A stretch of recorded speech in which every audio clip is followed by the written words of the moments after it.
This is episode 7 of Outlander Cast with Mary and Blake. People disappear all the time. Most are found. Eventually. Disappearances, after all, have explanations. Usually.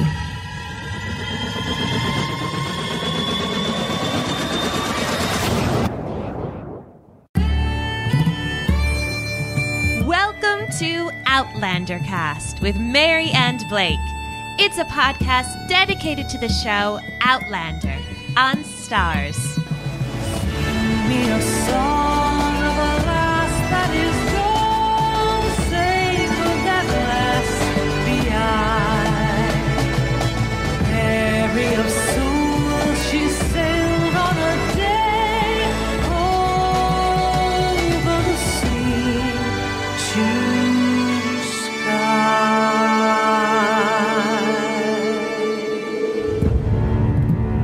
Hello, everyone. I am your host, Mary Larsen. My name is Blake, and I can finally tell the difference between Angus, Rupert, and Murtaugh. Hey, it only took till episode 5. You know, we're getting somewhere. I knew I would be able to get it eventually. I'm proud of you. I really am. Rupert's the fat one, Angus is the one without the teeth, and Murtaugh is the one that's kind of serious. And he's got these eyebrows that would make, like, Kim Kardashian jealous. I didn't know Kim Kardashian loved eyebrows. She's got big eyebrows. I think a lot of big eyebrows are in right now. Are they really? Yeah, they're back. Thank God, because I have big eyebrows. I got big eyebrows, too. I know. I have the unibrow. You do. And, you know, I don't know. Should I get them... what's that thing that... We tried to get them threaded, and you cried like a little baby. Oh, my God. It was like... Ever see that movie, 40-Year-Old Virgin, for you listeners? With Steve Carrell? Yes. Yeah, that was basically me when he was getting his chest waxed. Yeah, that was me when I was getting my eyebrows threaded that one time. It was awful. And it was like Satan came down and bestowed all that punishment upon me. Yeah, Blake was a baby. And speaking about Blake being a baby, we really appreciate everyone's kind words. Blake was sick last night and yesterday and the day before. So it was not a nice day in the Larsen household. I would not wish that upon anybody ever. And I have not been that sick in probably over a decade. So, guys, thank you so much for all those kind words. If I sound a little funky today, that's because my throat is still really, really sore, and I'm suffering. I am not a Mr. Speechum. Today, no. Blake's medicine that I gave him was a hot toddy. So it actually worked wonders. I'm glad. Well, before we dive into this week's episode, we wanted to give you a little bit of feedback. I know that we dedicated an entire episode last week based upon listener feedback, but there were 3 extra things on our website that we wanted to just give a shout out to. Dina Hervey said that Jamie is gorgeous built. She agrees. But Claire is the one putting it all out there, trying not to get killed by both the Scots and the English, having to bend every person that she comes into contact with. This is all thanks to Uncle Lamb. That's why she adapts so well to her surroundings. Deanna says that she would nut up with no underwear, no toothbrush, no deodorant, and most importantly, no pink razor.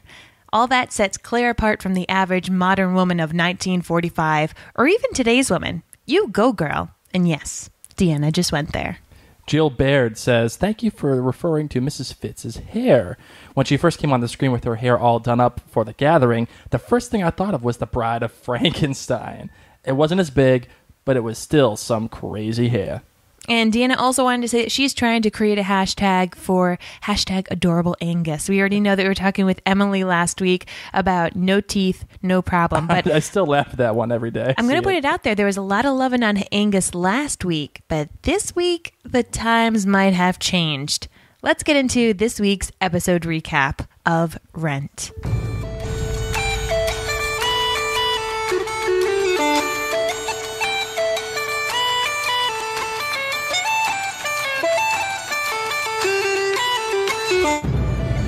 This episode started with Claire, whose hair has gotten much longer, by the way. I don't know if anyone else has noticed that. It's got a lot curlier, too. Yeah, it's just the length, but she's reciting a poem by John Donne.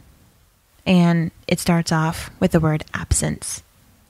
How did you feel about this little bit? It was interesting to have her saying a poem and just kind of looking at it. It was a gorgeous, gorgeous shot.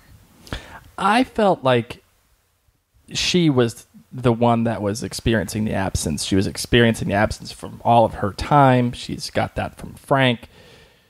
She is having a hard time coming to grips with the fact that she is now really stuck in 1743. She's taken this really well. I feel like many people would have just kind of fallen into a real rut of depression.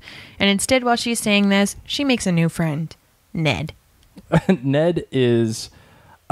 he's Benjamin Franklin, basically, of 17... That's what he looks like, right? Yeah, of Scotland. He really did. He looked like him so much. Poor guy has asthma, though. Yeah, until she gives him something to smoke. What was that? The apple thorn apple. Thorn apple. There you go. I'm surprised she didn't say, like, do you have a hookah? Because I'm going to get you some apple-flavored hookah. That's what it sounded like. That's the only thing that Mary's ever smoked, by the way. Just a small hookah. Non-illegal hookah at, like, the local restaurants. She's never smoked weed. She's never smoked cigarettes. And she's never done any of that. Just hookah. You know, I try to be a law-abiding citizen in Rhode Island. Well, this is where Claire learns about the rent. And good old smart Ned, he's along for the ride because he wanted to put his knowledge and abilities to good use, but he didn't want to give up on adventure. You know, he was a bookman from Edinburgh, and Claire really seems to like him. He just has no idea that she's a time traveler. I think that Claire likes him because he's actually somebody that she feels like she could speak with. And he brushes his hair. All of those guys in the camp, they have nasty hair. They do not brush it. How about Perfect Jamie? Does he have nice hair? Perfect Jamie luckily has nice hair because his hair is still short. Yeah. That's why he gets away with it, because I honestly don't think Jamie would be brushing his hair if he was on the road and his hair was long. And this guy, you know, he seems smart. He seems like he knows what he's talking about. And clearly he has a great relationship with Dougal, since Dougal's the only trusts Ned Gowan with the money. Yeah, that he and takes Ned's with the rent. actually been with the Mackenzie clan, he said, since Jacob, their father. Column's father? Yeah. Yes, exactly. So, that must go back at least, 30, 40 years? I don't know, a very long time. He's been there for a while, and he still loves the adventure. So Angus ends up bringing Claire. God, I'm just not a fan of Angus in this episode, and I think a lot of people feel this way. Quite rude. They're on the road, and he brings Claire some food, and this is when Claire says that she hates listening to the guys make jokes or talk, because it's one thing if they're being lewd. Like, she doesn't care, and she doesn't care that the food is disgusting. But what she cares about is when the guys are being guys, and they're talking in Gaelic. Yeah, well, okay. I can see why she'd be upset about this. They are definitely excluding her by speaking Gaelic. But this is guys being guys. This is literally how guys are, in my opinion. Oh my gosh, the joke. I didn't catch the joke that Dougal made the first time around, but I caught it the second time around. And it was about some woman asking her husband, how do you like my breasts? And he says, I could suck on them for all time, or something like that. And then years later, when she's old, she asks him, how do you like my breasts? And he says, I guess I sucked on them a long time, meaning that they're like down to her knees. Meaning that he said that, I guess I've done my job. Oh, that's what it was. Goodness me. Wow. It was but great. Once again, boys being boys, and that means when they're talking about Claire, it's completely inappropriate, something she would not want to hear. Yeah, well, the guys do that. I'm telling you. Listen, I know a lot of women listen to this podcast, but I'm literally going to say this. Guys, when they get together, tell bad sick jokes, and they make fun of each other. They wrestle. They fight each other. That's what guys do. And it was great to actually get this perspective on the show, because we've been following Claire this whole time, and everything's kind of neat and perfect around Claire. It's guys interacting with Claire.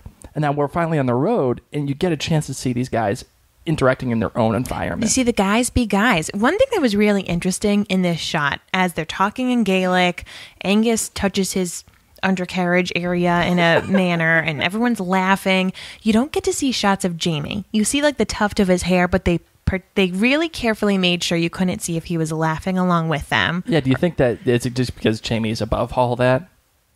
No, like the shot didn't show Jamie, is what I'm saying. So we don't know what Jamie's reaction was. We don't know if Jamie was laughing along or if he was not finding it funny because he likes Claire. So I just thought that was really interesting that the director chose not to show Jamie's reaction to these jokes. So do you think that do you think they were speaking about Claire at that very time? Oh, yeah. They Really? were. Oh, because they were saying it in Gaelic. They have no problem talking perversely in front of her. But when it's about her, they talk in Gaelic. Oh, okay. All right. I got you. I got you Yeah. on that one. See, I didn't take it like that. I took it like they were speaking Gaelic because that was the language that they knew, and they didn't want her in the conversation. Oh, so no. they spoke English perfectly fine. That's what she said makes her uncomfortable, is that when she knows that they're talking about her because they're not speaking in English. Oh, okay. All right. I understand now. And that's when Jamie comes up and ends up telling her that Angus hates everyone and not to take it personally. And Claire says, they think I'm a spy. Do you think I'm a spy? And Jamie tells her, he's like, I don't think you're a spy, but I don't think you're being very honest with us. And, you were trying to run away, and I can tell that you're still thinking about running away. And Claire gets miffed. Why? Because Claire's just so funny. I think Claire sits there thinking, like, no one knows that I think about Frank and have my 1940s music running through my head. No one knows that I'm still trying to get away. And there's Jamie being like, girlfriend, I caught you trying to run away before. And it's pretty darn obvious you hate it here and that you're trying to run away again. I love when she walks away all pissed off. He's like, hey, you asked. What do you want me to tell you? Yeah. Like, what's wrong with you, moody Claire? You're just as moody as Angus. And I like this first. I didn't really take Angus as like a character that was pissed off at everybody. Mm-hmm. I always thought that he was kind of funny. He was goofy. And when Jamie said to Claire, about how Angus like hates everybody, I didn't really see that in the previous episodes. So is that something that, like where we are just supposed to understand? Or is that something that they just kind of threw at us now, do you think? To be honest, I'm feeling like they've just thrown it at us. I'm going to take it as Angus needs 8 hours of sleep every night on a good bed. I mean, he's like me. I need a lot of sleep. And if I don't have a lot of sleep, I'm cranky. So he's probably not sleeping well on the road. And he's being a little rude and cranky. Because when he was at Castle Leoch and he had a bed, he was pretty funny and nice. I wonder if he's just getting sick of watching over Claire. That might be it. He is done being a babysitter. He just wants to be with his bros. Yeah, he wants to hang out with Rupert and drink some port and some Rhenish. Who wouldn't, right? Is that Spanish? No, that's the sedative. So I liked that we got to see the boys' perspective. It was really cool, as you said, to see the guys be the guys. What I didn't like is what girls have to do in 1743, which is make the wool hold on to the dye with their hot piss. If I had to travel in time, I would not only say, please bring me somewhere where it's beautiful, but please make me a boy. Because I would much rather be sitting around the fire, eating chicken or whatever it was that I caught, and laughing and telling jokes, than having to slosh my hands in hot pee. Like, did you see those girls, like, literally, like, swooshing it off the table and just getting it all over themselves? Oh, it was like spraying all over them and, like, getting in their mouth. When did Claire wash her hands? Because if she waited to wash her hands until the very end of the episode... Oh, no, that wasn't the very end. She did go wash her hands, like, another time. So we've at least seen her, like, wash up twice. They don't have Purell, Like, ugh. Gross. But gross, Claire. You need to leave. I know you're drunk with Angus, but you need to be like, Angus, I'm Sassenach wasted and I need Purell. Where's an antiseptic? I know everybody has been hating on Angus for this episode, and I get why that's happening, but I don't necessarily agree with everybody's assessment of Angus. Why not? Because I feel like Angus is a man that's completely dedicated to his cause, whether it be for the Stuart Kings or just alone for the Mackenzies. And whatever the Mackenzies say or do, he is 100% behind it. And who is this girl, Claire, who is English, by the way, to come and judge them about what they're doing when she clearly has no idea what's happening? It's tough because everything that Claire observes, I mean, when she's in that town, for example, and she sees Ned pocketing some money, and she sees how this is all going down, and she doesn't understand Gaelic, so she doesn't hear their deep, dark secrets that they're, Jacobites, pretty much. She's not onto it. Well, And- what I'm saying is this. This is, again, Claire going out and getting her nose into stuff that she should not, number one, but also, two, stop talking. Well, Angus got mad at her, and all she was doing was trying to make some girlfriends. She's lonely. She's on the road, and she's stuck with all these men. These girls were giving her some really good alcohol. Well, you saw that she made him look like an idiot in front of Dougal. He's like, how hard is it to keep this girl under your wrap? Like, how hard can it be? I loved when he was pulling her out of the house. Well, first off, he catches her while she's about to pee. That's embarrassing. And he's pulling her out of the house, and he's like, what were you doing in there? And she's saying, I'm not done. And it reminded me of the scene in Harry Potter You're a wizard, Harry. where it's the first one, Sorcerer's Stone, and he's being dragged back into the house after there was that incident at the zoo, and the glass was there, and he's being dragged inside, and he goes, it was like the glass was there one moment, and then it was gone the next. It was like magic. And that's what it looked like as Claire was being, dragged out by Angus. I felt like she was going to stop and be like, I was playing with the piss, and we were having lovely drinks together. It was like magic. But she didn't say that. I was playing with the piss. And she feels that. Thank you. Anyway, okay. So we're done with singing that song with the pee, and she comes out and she tries to take this goat, whatever. Singing the song about the peas. Sorry. That was what they were doing. I'm telling you. It's the pea song. She's fighting with Angus and Rupert because she wants to give the goat back. The baby's gonna starve, Dougal. Ba, ba, ba, ba, ba. But the whole reason behind this scene with the goat is so that she causes a bit of a ruckus in the area so that a redcoat can see her. But Blake and I, when we first saw this, we were like, who is this guy? Is he the blacksmith? He had like a little apron on. He had some serious boots. So we figured maybe he's wearing some heat protection. And he had nicely combed hair, however, and he had a British accent. And I turned to Blake and I was like, who is this guy? Is he Gaston?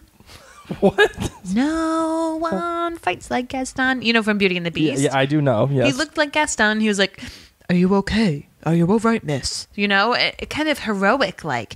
And what did you think of Claire's reaction when she was looking at him? I think she was looking at him like, what? Like, she knew that he was English, obviously, because you could tell by the accent. Yeah. And she's probably sitting there saying, okay, who is he? What is he doing here?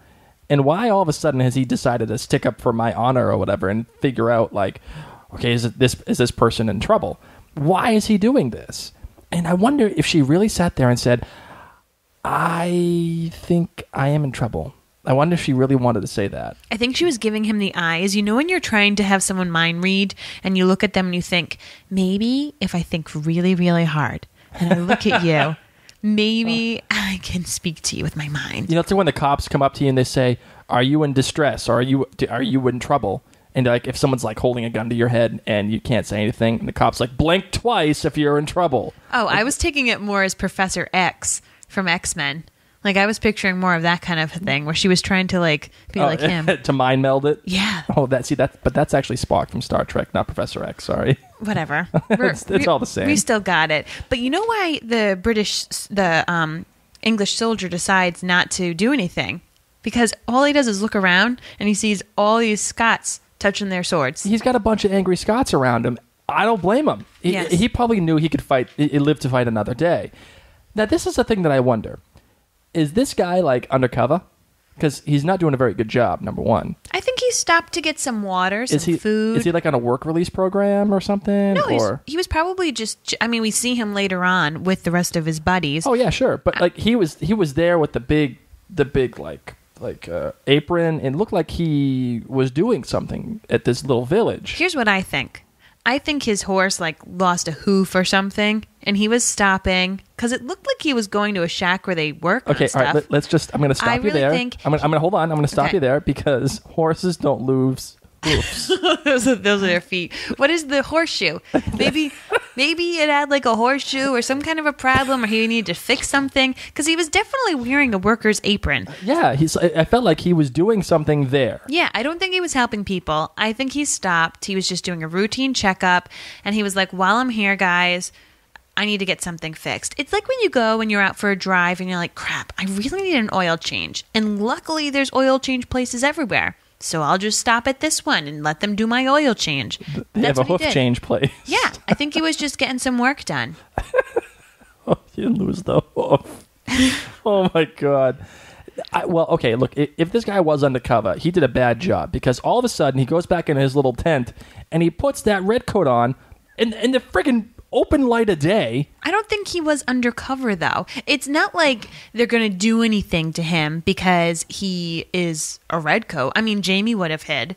But aside from that, I mean, he left. They stayed in that town and they went all out to drink at the pub that night. I really think he was just passing by. Okay. I don't think he was hiding. Look, and this, again, another thing of Claire, just, dude, stop talking. Stop getting yourself involved in stuff. Stop trying to make a statement. Like, oh, with the goat, untying the goat, and this person needs to eat. You know, the baby. It's baby. not just a person. Well, it's a baby. You know what? The baby needs to eat. Like, she had a good point there. The baby did need to eat. It doesn't matter. And you know what? Dougal was right.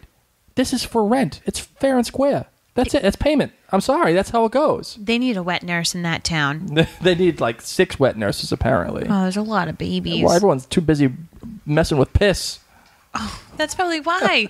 The guys come home from work and they're like, I do not want to make babies with you. You smell like pee. And I love when she said, when Angus was like, you're drunk and you smell like piss. And she's like, that's the pot calling the kettle black. Which he probably had no idea what that meant. So cute. He's like, is that Spanish? You know?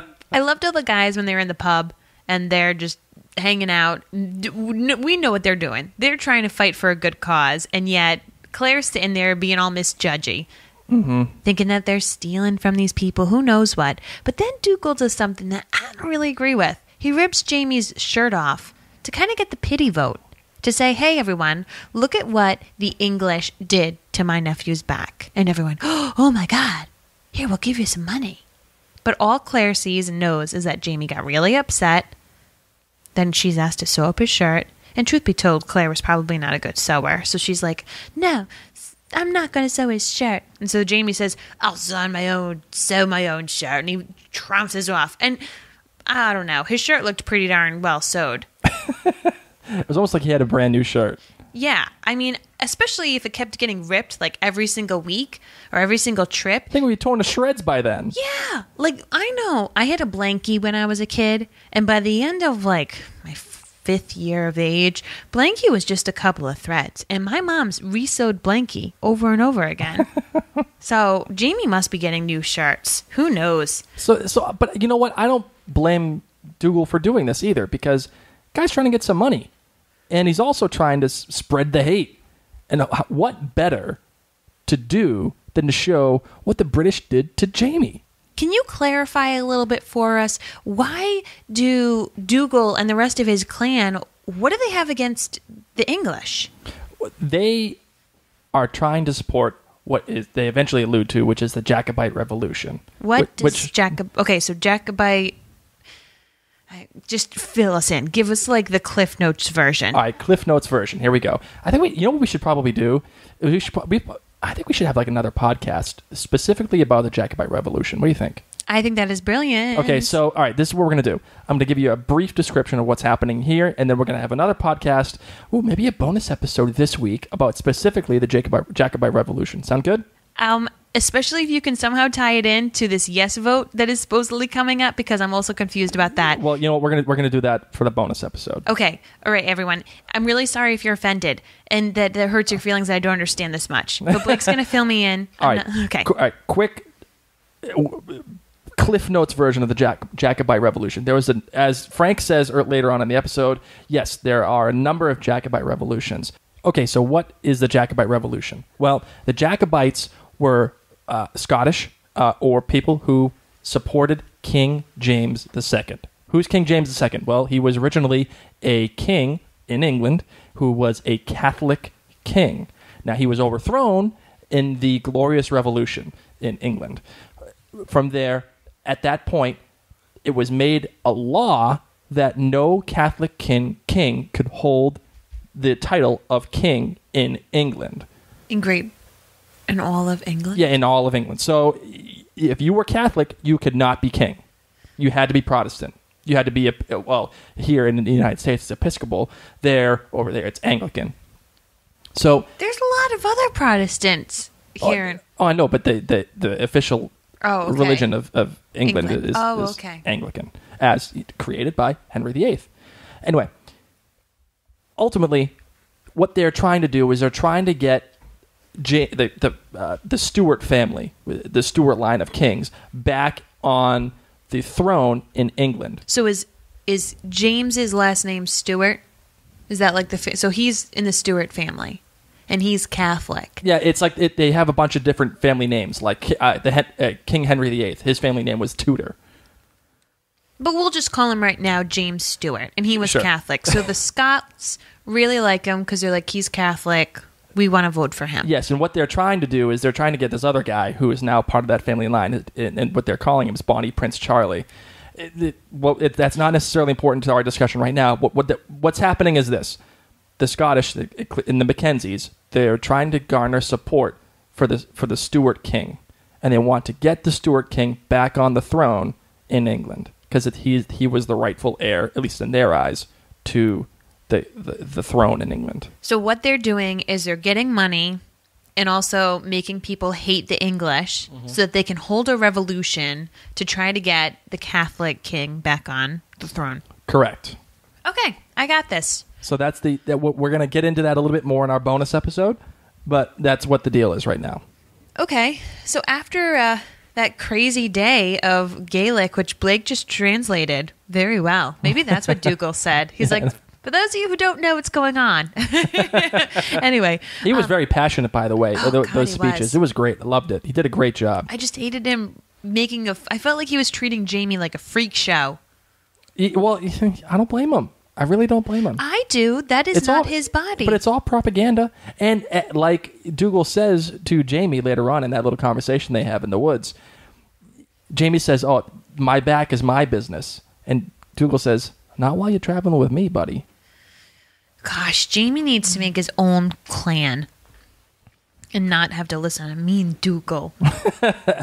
Graham McTavish has owned all of the episodes that he's been in so far. Oh, he truly has. This was another great episode with him. He owned this whole episode. He's been owning this season. You know what also has been owning this season? Blood pudding. Oh, God, I don't even know what that is. That's what Ned gives Claire to cheer her up because she hasn't really been liking the food. So he's like, here, I saved you some blood pudding. That's like coagulated blood stuff from animals. It's not pudding. It is not Jello. Oh. It's like gelatin blood stuff. Oh, God. All set. They pick up and they go on their merry way to continue collecting some taxes. Not taxes, rent. That's really what it is. It's the same bloody thing, let's be honest. It is. And they come across this house that's being burnt down.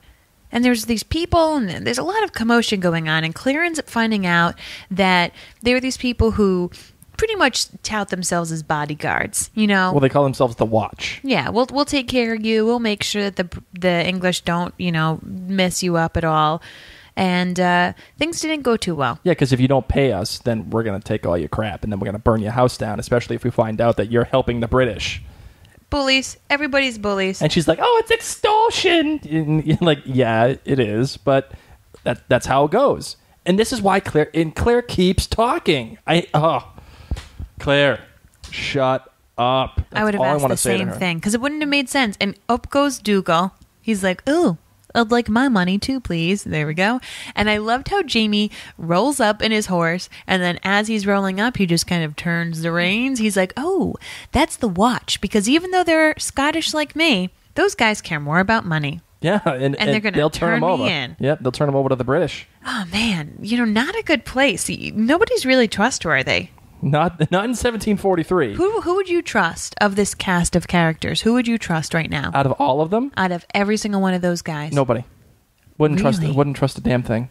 Really? Not one person. Because, first of all, I am not from that time. I don't know all the lingo. I don't know all of the politicking that's going on. I don't know a thing. So if I'm going to be in that time, I'll be nice. I'll be polite. I'm not going to say a word. I'm going to shut up, and I'm just going to go along to get along. because that's how I know I'm going to survive. Claire, however, has taken a completely different route, and she's landed herself in some trouble here. So they go on this the trip for weeks and weeks, and they collect the rents, and they go through the whole rigmarole of Dougal giving the speeches and doing the tearing of Jamie's shirt off. And then all of a sudden she comes up to him and says, "I know what you're doing. The more mercy you show today, the more you collect for yourself tonight." She thinks that he is just getting extra money for himself. Yeah, but stop talking. You are talking to a dangerous man right now. And you think that you're untouchable. You think that because I'm a woman, nothing's going to happen to me. Why I didn't understand why she did this is what would she gain from say if Dougal was collecting this just for himself, which we know he isn't. He's collecting it for the rebellion. But say he and his merry band were just getting extra money just for themselves. Why does Claire care? Why does Claire care about I want Colum to get all of that money? Yeah, why is she getting herself involved in business that she doesn't need to? What does it mean to her? I mean, it's her conscience. She thinks that he's stealing from these very poor villagers, but then again, he also does something that's really nice.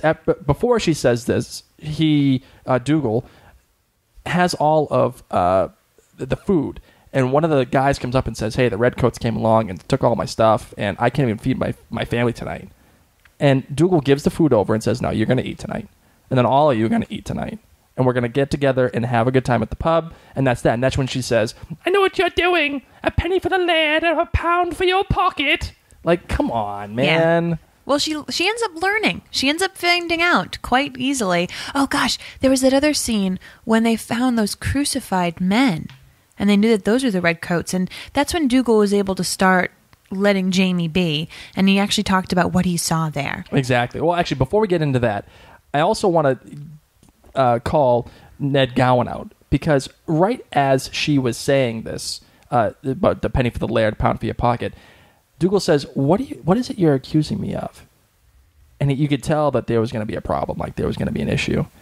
And Ned Gowan comes up and says, "Hey, I guess she's figured us out, and she's just who she is, and apparently we're not as smart as we all think we are." And it was Ned's way of saying, she clearly has no idea. Just let her go along with whatever she thinks. Just let her get along with it, because my girlfriend's crazy. She's just dumb, and she thinks she's smarter than everything else, all of us, but she's not. And Ned even says that to her when she says, "Oh, what would Colum think if he found out that you were stealing money from him and allowing Dougal his little take?" And he says to her, "Yeah, you've got us all figured out, haven't you?"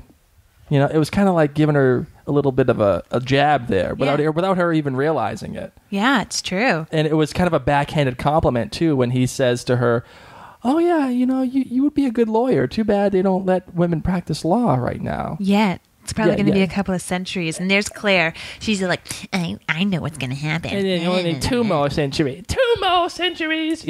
She thinks that she's so super smart, but she ain't. No. She's really not. And she's getting herself into trouble here.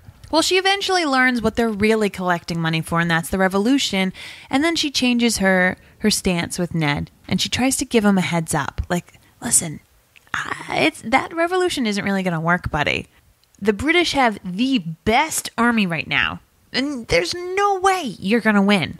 Ned, of course, just looks at her, and he pretty much says, "Silly old bear." That's your opinion. Yeah. And you're entitled to it. I get it.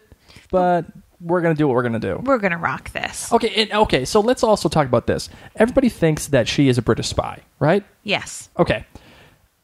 What way could you do any worse than to go ahead and try to spread dissent and fear, like fear? Yeah. Okay. That is a perfect representation of what a British spy would do. To go in and be like, "Oh, just tell them it's not going to work." Yeah, it's that defeatist attitude. And if you continue to do that, guess what's going to happen? People are going to start believing it. That's exactly what a spy would do. You're not helping your cause here, Clea. No. That's why she has to stop talking. and it's not going to And happen. she can't even help herself. It's part of Claire's personality. Oh, She's just such a strong-willed woman. No, I can't. You know who I can't either, though? Who? Jamie. I loved Jamie in this episode because he stood up to Claire. Yes, you stole the words right out of my mouth. He said everything that we've been saying these past few episodes. He said, stop talking. Yes. You don't know what you're talking about. And she said, well, things like this don't happen where I come from or where I'm from. And he says, yeah, but you're here. Yeah, it doesn't matter where you're from. You're here now. And you need to just shut up. You shouldn't judge what you don't understand. So stop talking. I loved it. I loved it because maybe Jamie doesn't go along with everything. Maybe he does. We don't necessarily know. It's this big, broad topic. But he's basically telling her, you're getting yourself in trouble about things you don't even understand or know. And I get that you're not from here. But just stop talking. And do you think he's telling her that to be nice? Or do you think he's telling her that to put her in her place? Both. I think Jamie's fed up with her. I think he is. He definitely has a soft spot for her. You always see whenever she's kind of in trouble or whatever. He's looking for her. But he can't save her butt. He doesn't know her. He doesn't know what her true intentions are, but he just doesn't want her to keep messing up. And he's like, girlfriend, wise up. Wise up. Yeah, just stop getting yourself into things that you have no idea about. And if you do that, these people will actually kind of respect you, I think. They'll get behind you.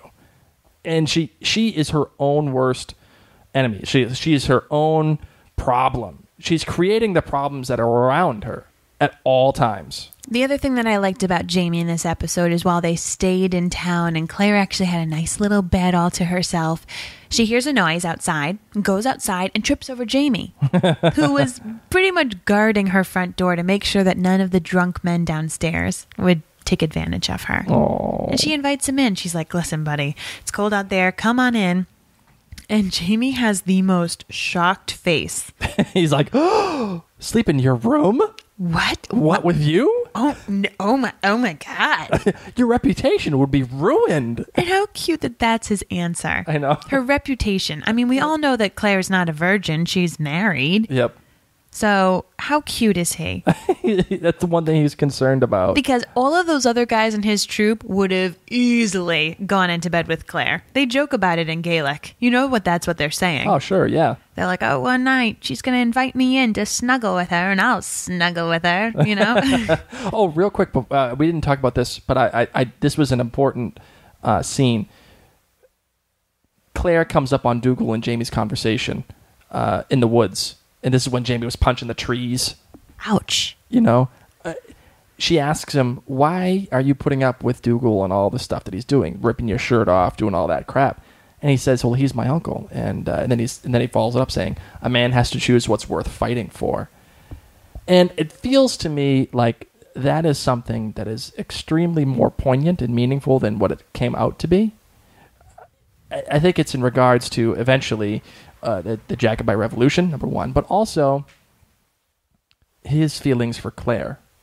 I think he is trying to figure out what his feelings are and if it's worth going forward with, you know, and pursuing that and being at odds with Dougal about. Because Claire is putting a little bit of a stake in between Dougal and Jamie. And that stake might have already been there, but maybe she is exacerbating it. Maybe she's amplifying it. I think that's what's happening with that. Ooh. I didn't even get that. You're so deep. Wicked deep, dude. Yeah. Wicked deep. Can we talk about the other love interest? Yes. Can we talk about Frank? I'm so happy that there was a Frank flashback in this episode. Oh, God, I'm so team Frank. It's great. Every time I see Frank, I'm so happy. He was just so precious, and he kind of gave Claire a little sass when he was questioning her on her history knowledge, and she just gave it right to him. She's like, yes, actually, I do know all this. Thank you very much. There was this great shot of her after she owns Frank in history lesson. She walks away with this big smile on her face, like girls can be smart too. And then how about finishing the scene off with looking at the Scottish flag as she's realizing, oh my God, all these people are going to die, and they have no idea. I thought that was really poetic. I also think that this show is finally starting to mine some awesome territory here. Elaborate. Claire is now in a position where she could effectively change history. She has the opportunity to speak to a clan that is pretty high up in this opportunity to get the Stuarts back on to the throne, and then convince them that their revolution is not going to work. Now, does she continue to do this, or is this something that she just decides it's inevitable, it's going to happen? And this gets into the whole time travel logic, right? Like if she were to tell them, seriously, it's not going to work, and they actually believed her without her thinking she was a spy, could she have stopped the revolution? Is that what you're getting at? Or could she have changed things so that the revolution would have been done in a different way? Exactly. And then ultimately maybe making the revolution happen and be successful. And then the Stuarts are back on the throne, and to this day they'd be on the throne. Gosh. Right? It's kind of like Lost. Remember what happens? You know, spoiler alert, Ben gets shot when he's a kid. And who shoots him? Saeed, right? That always happened all the time, the whole time. No matter what, that happened. Because they went back in time, that existed. And so the same thing happens here. It gets into time travel logic. But the show, for me, this episode was pretty weak up until this point. It reminded me, once again, I'm giving you your second Harry Potter reference. Oh, God. Okay, just walk with me on this. You're a wizard, Harry. It reminded me of the 7th movie, where Harry and Hermione are just traveling, and they're trying to figure out what the Horcrux is or where it is, and they're just traveling, and people complain. They said, gosh, the 7th movie was so boring. It was just Harry and Hermione camping, and it needed to show you time. It needed to make you understand time spent together and what they were doing, and that's what this episode is. Claire is now here for a very long time. Yeah. It's when she says, I'm traveling for weeks, we see that her hair has gotten longer. You can see how the relationship is with everyone, how they're very comfortable and getting on each other's nerves in like a sibling type way. You need to understand time is passing. And this episode did more yeoman's work for the show. It's setting up the political ramifications of the show, which was absolutely necessary. It's huge. Not everybody understands the history and why the Scots are so passionate about this cause. It also finally gave us a glimpse into a little sexual tension between Jamie and Claire. A little. When she's handing him that blanket after she invites him inside and he says, no, that will ruin your reputation. The camera held on their hands for a little bit. And there was that little, almost a spark that you could see over the screen. Yes, you could see it in their eyes. Like you could feel it. Like it's kind of like that girl you met in college, and you weren't really sure if she liked you, but you liked her. But you knew she kind of liked you, but you weren't really totally into it. And like, I'm surprised music didn't start playing in this part. I want you so bad. And then you get the little touch, and then there it is. And this is probably the beginning. The beginning of a beautiful relationship. Oh, that's what it is. Oh, so, God. okay, so you got that in this episode. Definitely got that. And then the other big thing at the end of this episode, Claire is washing herself, and Dougal, of course, comes to say, "What's up with you? Like, why are you telling us not to have this revolution? Who are you? Who are you?" Oh, and guess who shows up? Gaston. Gaston and all of his friends. And he's all dressed up nice. And he's like, looking at Dougal and looking at Claire and asking Claire once again, are you here on your own wishes, pretty much? Do you want to come with us, with your crew? Because we understand that you're Sassenach, and so are we. So why don't you come with us, little lady? And then it goes to black. Cut to black. What? I did not see that coming. I did not see that coming either. This show, in my opinion, isn't built on a narrative like that. It seemed a little forced. I think they needed to do it because every other episode has ended with a voiceover from Claire being like, I don't know what adventure comes, but I'm going to do it. or die trying. Yes, no, So they I agree couldn't with do you. that anymore. They needed to change it up a little bit. And I'm glad that they did try to change it up a little bit. It just felt odd for the series itself. Yeah, we haven't done anything. It obviously is a highly serialized show. I get that, but this show doesn't thrive so far on cliffhangers. But I don't know. I mean, maybe this is a But the direction. show is just starting. You need to remember that. Yes, it made us all go, "Are you kidding me?" But the series of events that happen from here on out need to be their own episode. I agree. No, I So- understand. I want to go back to the conversation that she was having with Ned. Claire was having with Ned when she says, "What if I told you that the odds? What if I told you the odds were stacked against you? You're raising money for a war you can't win." And he says to her, "Well, you talk as though the future's already decided." And of course, she already knows that the future is decided. She already knows. We get that flashback with her and Frank going to the battle scene, and you see like the graves. Yes, and it says Clan know. Mackenzie right there. You know that how many people died? 2,000 people, 2,000 Yeah. Scots Oh my goodness. just died. They were charging with their swords, and they were fighting against the British with guns. And she's looking around at the clan wondering how many of these men Yeah, are going to be these dead. good men, good people. I mean, somewhat good. She's not on good terms with Angus or Dougal right now. But Well, you know what? I would also disagree with that too, because eventually, after all of this, who was the one who decided to defend her honor? Who came up and just gave a guy that first pound? And who was it? it was Angus. Damn straight, it was Angus. And he helped her after they made up. He helped her take something off of her horse. You're right. They made up. They kissed and made up. What a funny brawl, by the way. I know. I thought that was great. It was like a lunchtime food fight. You know, just boys. They couldn't take it anymore. So they were making an inappropriate joke about Claire. Mm-hmm. And T. Mackenzie just went and beat those fellas up.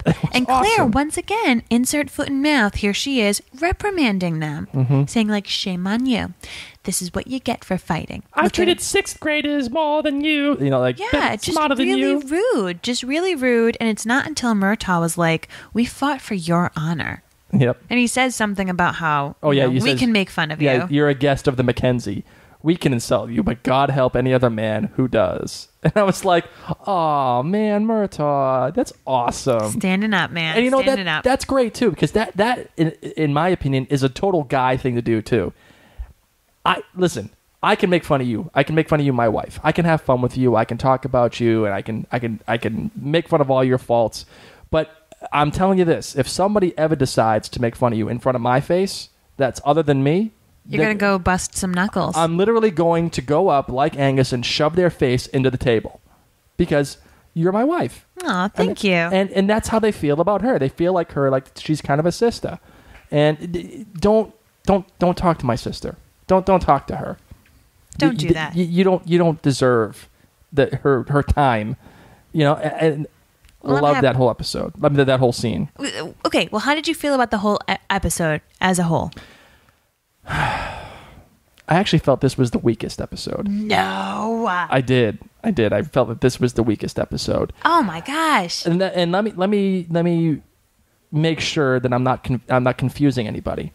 It was the weakest episode because I felt that the first half was redundant, and I also felt that it could have been condensed a little bit more. I feel like they had a really good idea. They wanted to introduce the politics of the time in this episode. I get it. But they didn't have enough story to tell for this particular episode without getting into further episodes. So they had to build it out. Now, how do we build it out?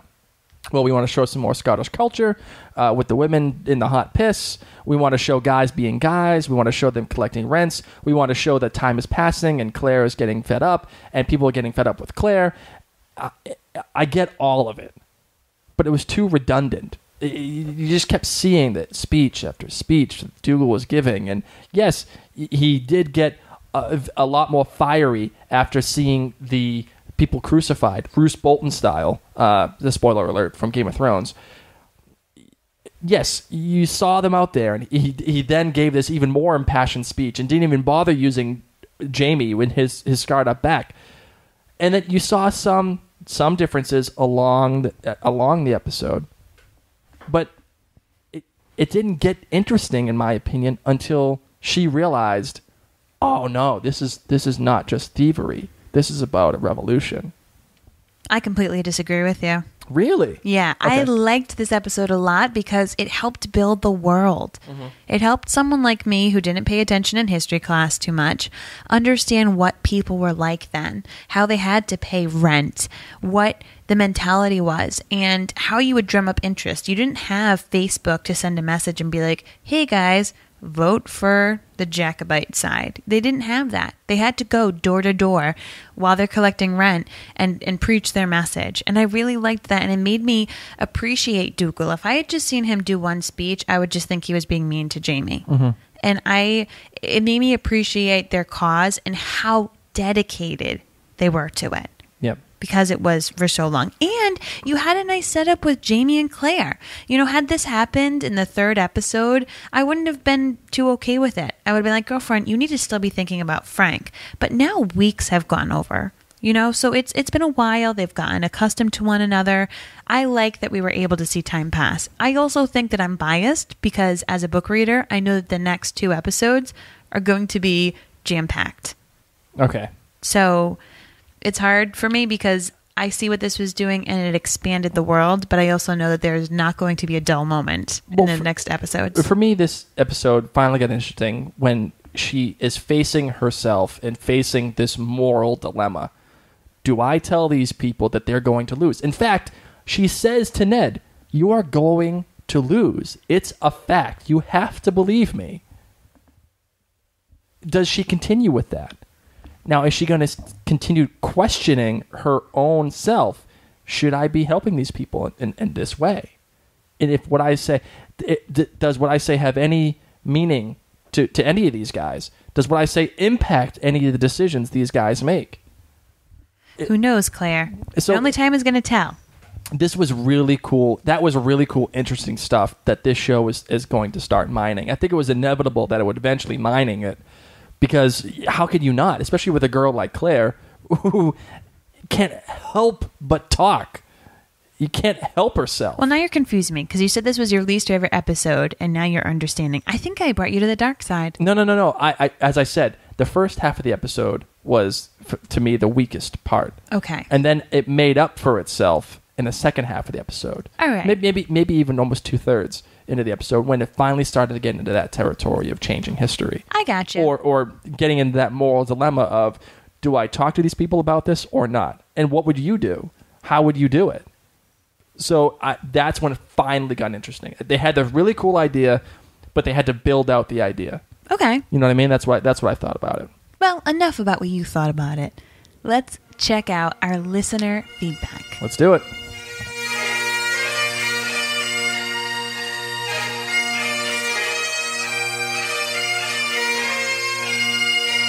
So we had our friends from Twitter, and Karen1 tweets out to us, I was confused with the Gaelic, but now we know the purpose was to understand at the same time as Claire.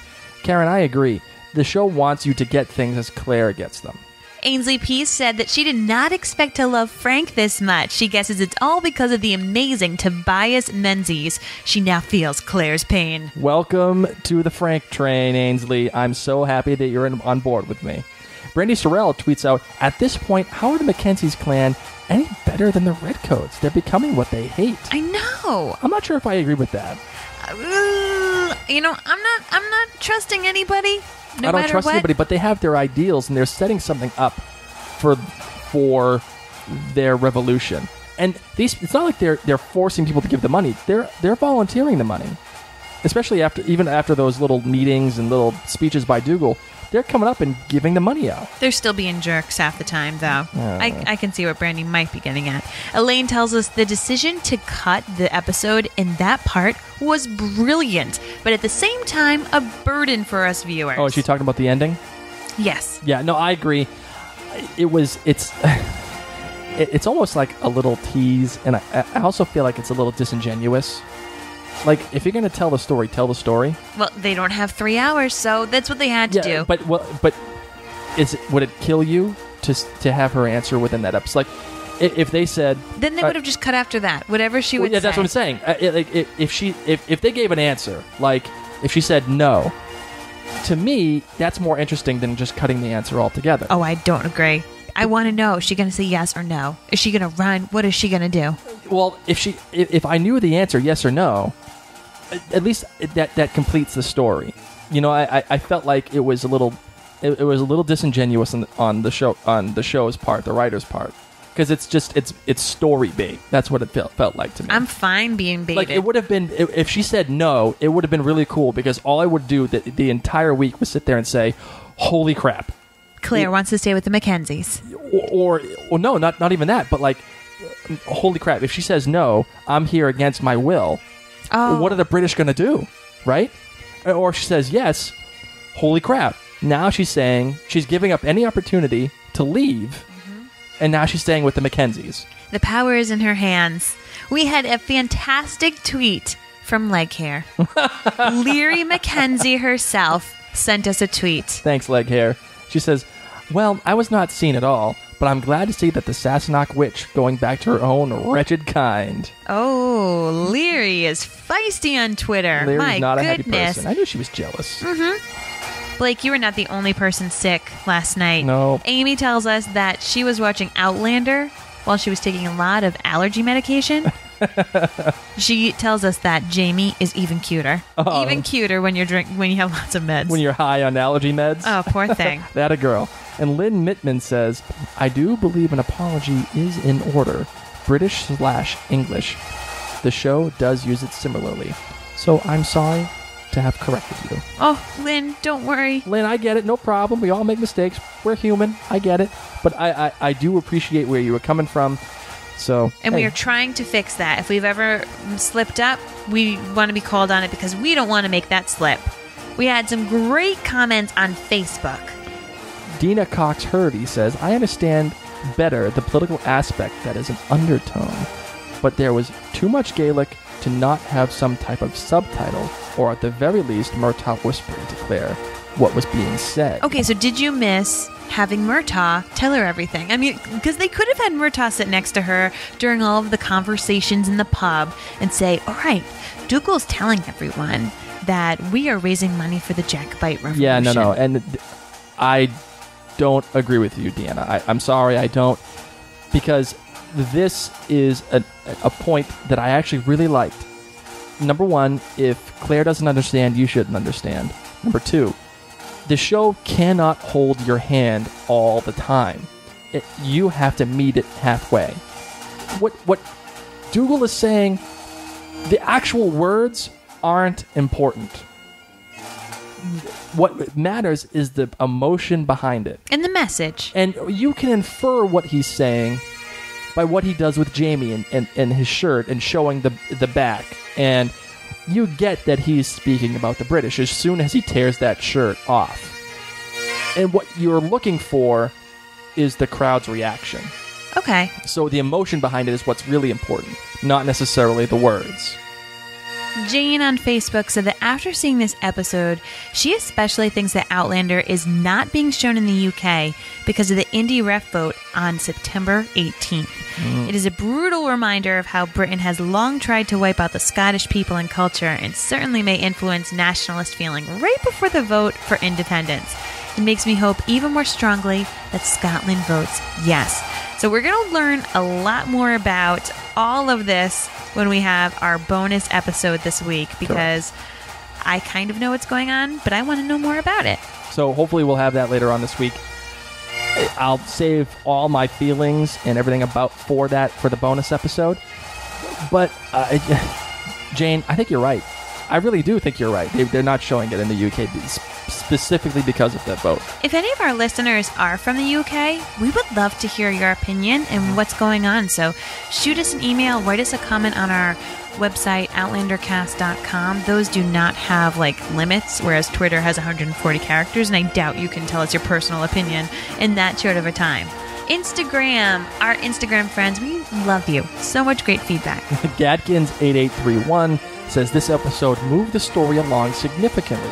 We understand Dougal in a deeper way, and the Klansmen have a much different relationship with Claire than when the episode began. It did. It evolved to more of a sisterly relationship. Yeah, well, she ended up earning her place when she makes that joke to Rupert when she says, I think your left hand was more jealous than the right hand, or just jealous about the right hand. That's when you want to go, zinger! Yeah, like she gave it like a good burn, man. That was really good.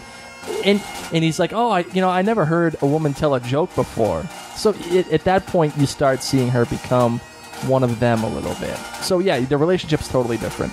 Heather Selberg says that Sam was cute and all, Sam being Jamie. But can we talk about the real star of this episode? Dougal. Graham McTavish is killing it. By far my favorite character and performance on a show filled with great characters and performances. Yeah, I agree. Graham McTavish has nailed every single scene that he's been in. He is a character that has been fleshed out, has a lot of political and social undertones behind him, and he is also very complex. You know, he's doing things for his own purposes. He's got his own thing, like he's got his own problems that he's dealing with between Jamie, his brother. I'm sure he's very jealous of his brother. He's got this thing with Claire going on that he kind of hates her, but he trusts her and he needs her. He has got some stuff going on. Enough of listening to Blake and my voices. Let's listen to our voicemails. Hey, Mary and Blake. This is Emily Leyland from Connecticut, creator of the infamous, or I like to think so anyways, No Teeth, No Problem hashtag. You guys told me to call in, so here I am.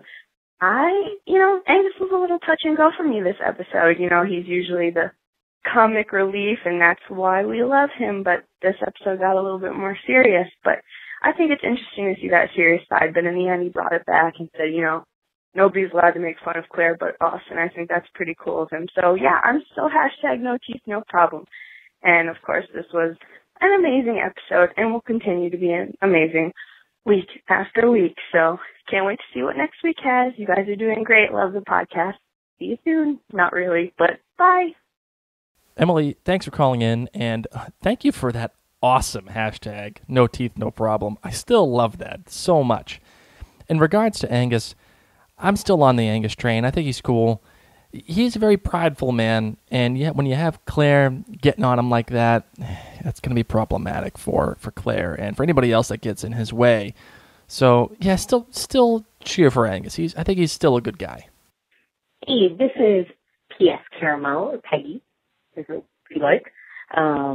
Feedback. Well, I think I said a little too much on Twitter to give you actual feedback, except for the fact that I really like the show, and about 2/3 away through the first book, and as much as I wanted to say things on Twitter, I have not, because I know that Blake has not read the books.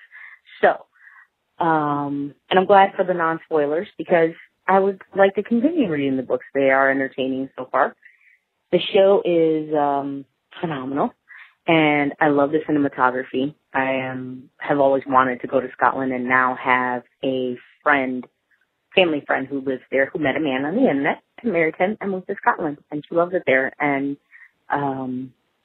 she told me on Facebook that she has come across some of the crew and such there in Scotland, which is very interesting. And I don't know what else to say, really. The show today was very interesting. I think that Dougal is kind of a schmuck, and he seems like really nice once in a while, and then he's got to turn around and be a jackass.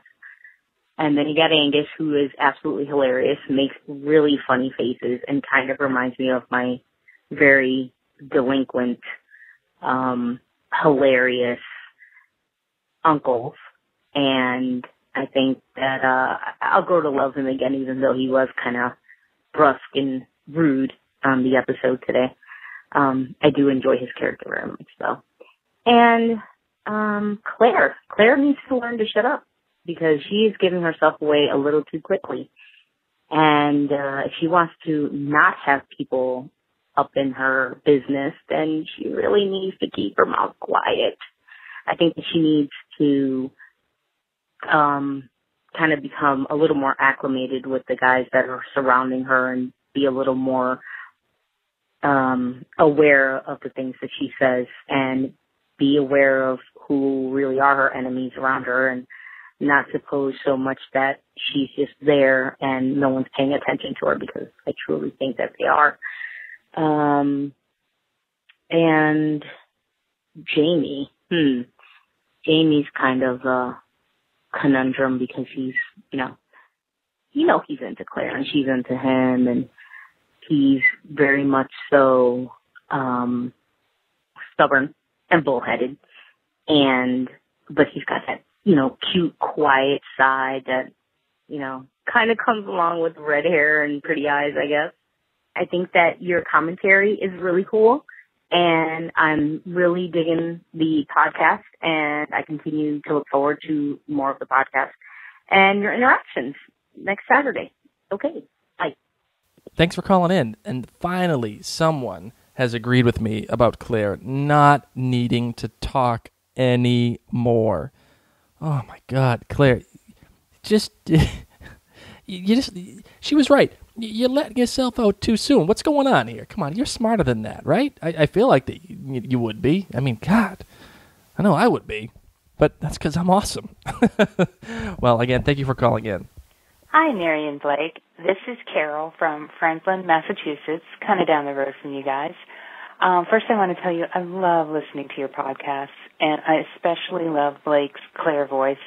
It is wicked funny. It makes me laugh all the time.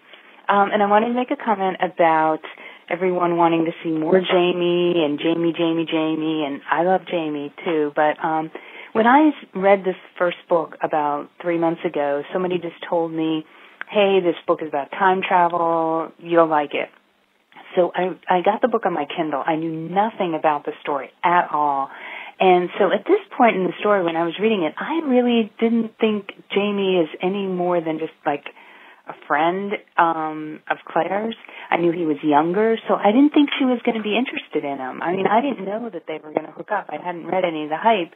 And so, the pace of this and, that Jamie's not in everything is kind of more true to the book. From my perspective of being completely unaware of the story, and to just keep throwing it in there with his shirt off or whatever, it makes him more of a beefcake and not a real developed character, as he becomes later on. So I was very much Team Frank, like Blake is at this point when I was reading the book, because I understood she loved this guy. Here she's in this place, and the last thing I expected, maybe I was naive, was her and Jamie to get together eventually. So so I just wanted to say I get where Blake's coming from with his, it's too much Jamie right now. Anyway, keep up the good work, you guys. I love your show, and thanks a lot. Bye. Carol, all right, fellow New Englander. We need more New Englanders calling on this show. I think that's a great idea. Sorry, it's my son crying in the background. Thank you for calling in. And, yeah, I agree with you. Team Jamie, God, can just be a little too much. And, yes, I love Frank very, very much. I think he's a good guy. He just knows what he's talking about, and he hasn't done anything to deserve any of the crap that he's going through right now. So, again, in terms of the story, it's good that Jamie is always not constantly around. We need to have a little bit of a breather from Jamie, not just because I don't like him, or not that I don't like him, but it's just because I don't want to get sick of him. That's the problem. So thanks for calling in. And last but certainly not least, here is this week's Tweet of the Week. It's by TV After Dark, and they said that the ladies doing the walking, with the cloth, with the piss pot, he said that these ladies are like the Scottish Pitch Perfect. So hopefully a lot of you get that pop culture reference. Pitch Perfect, the a cappella. With Anna Kendrick. Yes. the cup song. Yeah. The cup song. My ticket for the long way home. That song. So he thinks that those Scottish ladies are doing that. So I love it. Nice job with the Tweet of the Week. Blake, what is your outlandish theory of the week, you poor non-book reader, you? What do you think's going to be happening?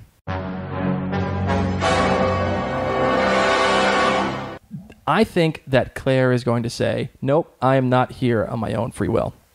I don't want to be with these people. I don't want to be with these Scotsmen. Take me back to wherever I got to go. Now, she was talking to all the piss ladies, and she was like, oh, hey, you know this place called Craignadoon? Where is it? And they're like, oh, yeah, it's 3 days away. Now, she knows that the British are near Craignadoon. She knows, because that's where she met up with Blackjack Randall, right? She knows that if she goes with the British, she can get out. She can get out of there. She's no longer underneath the Mackenzie's thumb. So she's going to say, nope, I'm not. I'm here, not on my own free will. By the end of this season, the first half of this season, she is going to be given an opportunity to get back to Craignadoon, and she's going to have an opportunity to go back. But what's going to happen? She is going to choose to stay in 1743. She's going to choose to stay with Jamie and the Mackenzies. Wow, you got a couple of different outlandish theories in there. And I think she's going to choose to stay with them so she can change history. Ooh, I like that. Because she's fallen in love with these people around her. She's fallen in love. She's decided that she really likes Jamie. And she's going to have an opportunity to leave, and she's going to stay. What about Frank? Frank's going to lose out. Sorry, man. That's how it goes. And as much as I hate to admit that, that's what's going to happen. All right. Well, thank you for your outlandish theory of the week. That's right. As we say all the time, we love listener feedback, and we would love to hear from you. We got a great review on iTunes recently from a fan in Canada. M. Outlander fan said that a great after-show review of the Outlander series with a fun couple. The dear husband, Blake, who hasn't read the books before, is very intuitive. I like to hear a man's perspective on Diana Gabaldon's story. The dear wife, Mary, is an Outlander fan. I love her balance, viewpoint, and Harry Potter references. Well, I hope you liked them, because I put up a couple of them in this time for you. Have you left us a review, and do you not live in the United States? If so, Blake and I want to make sure that we see it. Please send us an email or tweet us or just let us know what country you're in. When we go into iTunes and we look for ratings and reviews, we only get to see the country that we've selected. And we really don't have the time to go through every single country that exists. So if you have sent us a review and you're like, why haven't they read it yet? Just shoot us a message so that we know it's there. And in general, we want to hear from you in any way, shape, or form. So you can head on over to outlandercast.com, find us there, write some feedback that does not have to be 140 Twitter characters. You can get us on Facebook at facebook.com/OutlanderCast. Head on over to Twitter and Instagram. Our handle at both places is OutlanderCast. How about the email machine? You can get us at outlandercast@gmail.com. And don't forget to send in your voicemail feedback. And my darling, what happens if they just can't get enough of Mary and Blake? If you can't get enough of Blake and I, well, we have two other podcasts for you. One is all about The Leftovers show on HBO, which is having its season finale tonight, as we record this. Yes. So that podcast is called The Living Reminders, and we also have another podcast for all of you who are new parents, possibly thinking about being parents soon, or are pregnant. It's called Parent Cast. And if you'd like to stay with Outlander fans all week long, there are two podcasts that we'd like to recommend to you. The first one is simply called The Outlander Podcast, and it's with Summer and Ginger, two fantastic hosts who've been podcasting for about a year now about Outlander. Check them out. And then we also want to recommend The Scot and the Sassenach. Great podcast. Alistair and Lonnie are awesome people. Great podcast. They're just killer. I love them. So listen to them. Well, thank you once again, ladies and gentlemen, for taking the time to listen to this week's episode of Outlander Cast. I'm Mary. My name is Blake. And we'll talk to you again soon. Bye, friends.